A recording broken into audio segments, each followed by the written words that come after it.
Hey, I'm gonna give you 8 natural foods that act like Ozempic. If you feel hungry all the time, even when you're eating healthy, you're watching portions and maybe even eating a little bit less than you used to, and fat loss still feels like you can't do it, you don't lack discipline. You're not broken, but something is missing. And it's not more willpower. It's not eating less. And it's not because you need medication. Stay with me, because I'm going to explain why Ozempic works and the 8 natural foods that support the same appetite and fullness signals as the medication. So look, this is going to help you understand what controls your cravings and your feelings of hunger so you can feel satisfied, not fat and not overfull. I want to talk to you about why hunger changes in menopause and why eating less will backfire also in menopause. How you can use foods to stay satisfied and avoid that overfullness, but also over hunger. Here's the foods. Are you ready?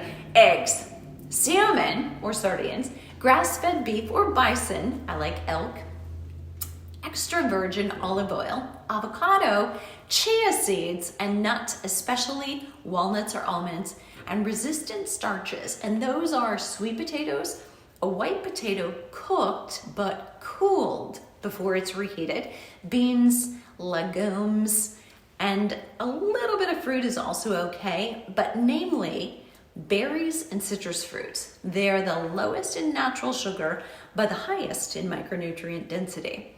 Why those foods? Well, first, let's back up. Why is hunger so different in menopause? And I would say, if you were ever pregnant, for me, it was like, I was fine. As soon as I was hungry, it's like, I need to eat now. Like I can't wait. Dinner's cooking, fine, I don't care. I need to eat now, right? It was just like immediate. And you know, the feeling of hunger in menopause can be a little bit like that, but it can also be elusive. So if you find that I kind of always feel full, I always feel like I'm not quite fully digesting maybe or eliminating, but yet I get this gnawing hunger an hour after a meal, and it was a good meal, and nobody else that I ate with is hungry yet. If that's you, this is more about your blood sugar control. So after menopause, so when we enter that, usually for women in their early 40s, our estrogen declines, right? It's trending. There can be a roller coaster, but it's trending down. When that happens, cortisol is going up. Cortisol makes our blood sugar control more wonky, and the loss of estrogen, which did help us control and stabilize blood sugar, has left the building. So not a great combination. And what that means for us is that with any response to any stressor or a food that elevates our blood sugar level, because you can eat and raise your blood sugar from certain foods more than others, but here's the kicker, you cannot eat. And the stress from not eating can also elevate your blood sugar. What? Yes, rude. Right, I get it. But that means if you are intermittent fasting, in effort to lose fat, you actually could be causing a worse problem.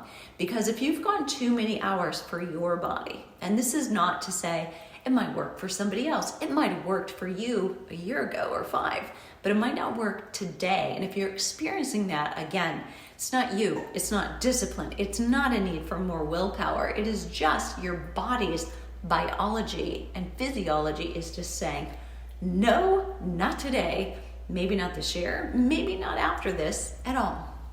So it's important to test, retest, but also be willing to say, scrap it.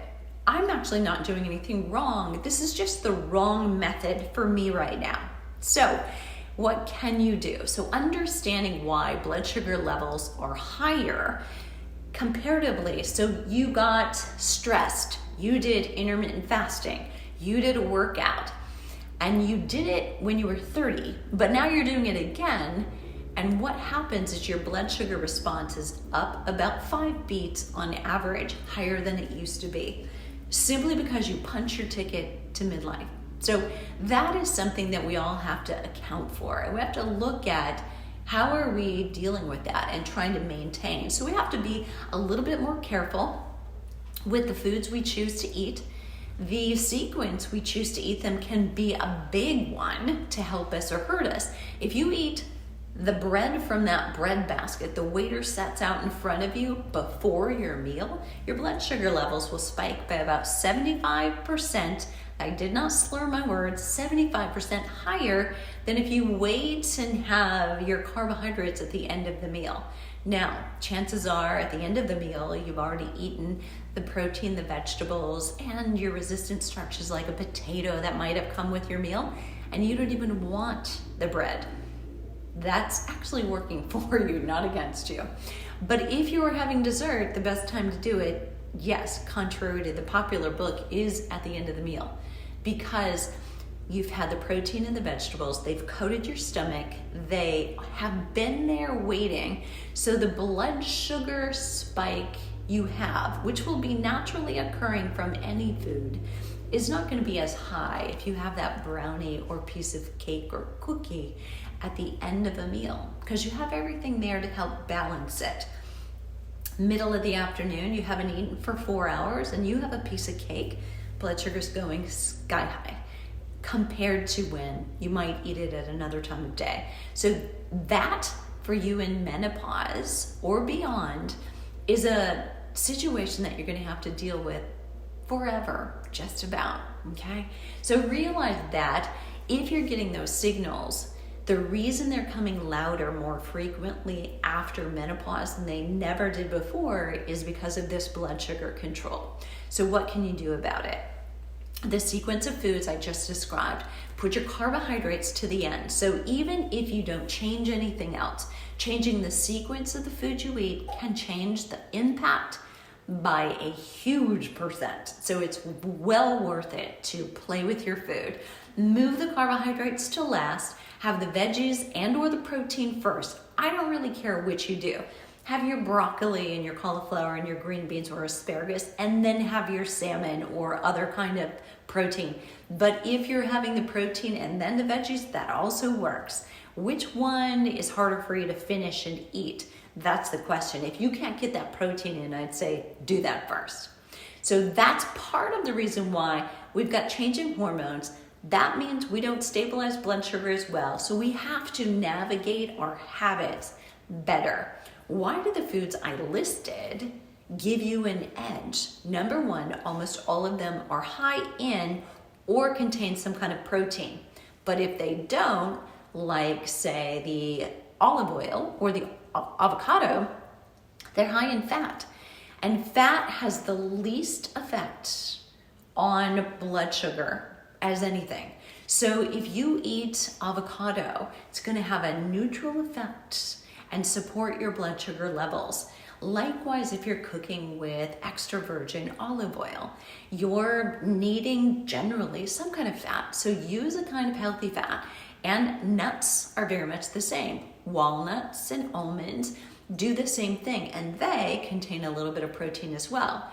Protein and fat both have the least impact of elevation of blood sugar. So when you go with them, you can't go wrong. If you're using those non-starchy vegetables, you're also doing great. So your broccoli, your green beans, asparagus, the carrots, the cauliflower. Now, let's talk about number 8. I gave you resistant starches.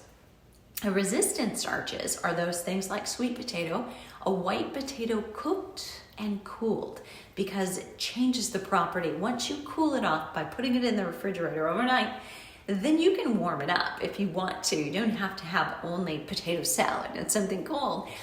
But it changes the enzyme in it, and it now becomes a resistant starch. That really means resistance to fat storage. So it's going to be much more of a long chain, suspended release, giving you energy and helping you stay full longer. Those foods are high in fiber. Compare that to the green beans, the cauliflower, the broccoli, the non-starchy vegetables. Those are fibrous, but they are not high in fiber. So if you look at your leafy greens and you wonder, I'm having tons of salads, I have lots of fiber, you really aren't. There's only 2 or 3 grams of fiber in a big salad bowl if you're just having lots of greens and you're not having some kind of a starchy or resistant starch, veggie or beans in it. So that might come as a shock to you, but change your diet a little bit and start adding some of those resistant starches, particularly to dinner, a little bit to lunch, but very little at breakfast. Higher protein there will serve you really well. Eggs, high in protein, but highest in fat. And again, you can drop an egg on top of some other dish or a salad or vegetables. That's going to help bump up the protein content. So remember, protein and fat, least negative impact on blood sugar, and getting in the protein and your non-starchy vegetables at a meal first and your carbohydrates last. All of those things will act for you like satiety 101 and help you stay full longer, feeling better with more stable energy throughout the day. So there are no roller coasters of feeling like you've got to hit the break room and find the brownies between 2 and 4 in the afternoon. Let me know if you have questions.